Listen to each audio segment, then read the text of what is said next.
This has been one of the strongest political weeks of the Trump administration. Until yesterday.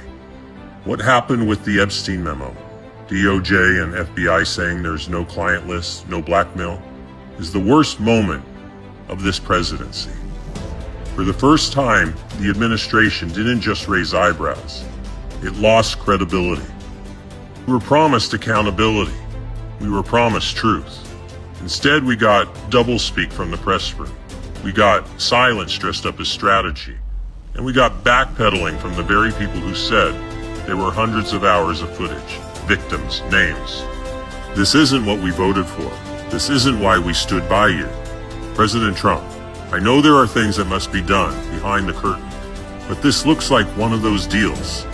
And if you don't correct it fast, it will be a stain on your presidency. It doesn't take a genius to see what Epstein really was. His ties to Ghislaine, her ties to Robert Maxwell, Maxwell's ties to Mossad, MI6, and probably the CIA. It's all there, and we were promised the truth.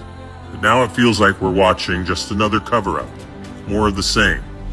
We want to believe that maybe the weapon of blackmail is finally being turned against the people who used it, that the deep state is being cornered by their own creation. We need clarity. We need courage. And we need you to course correct right now, because something is rotten in Denmark. And if you let it fester, you don't just lose the momentum to carry out the mega agenda. You lose the people. And more importantly, the mission collapses.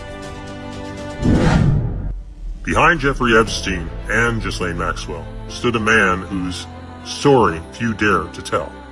Robert Maxwell, media tycoon, member of parliament, and according to multiple intelligence insiders, an asset for the Israeli Mossad. He wasn't just powerful.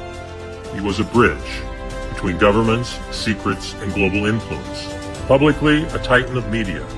Privately, a man entangled in some of the world's darkest operations.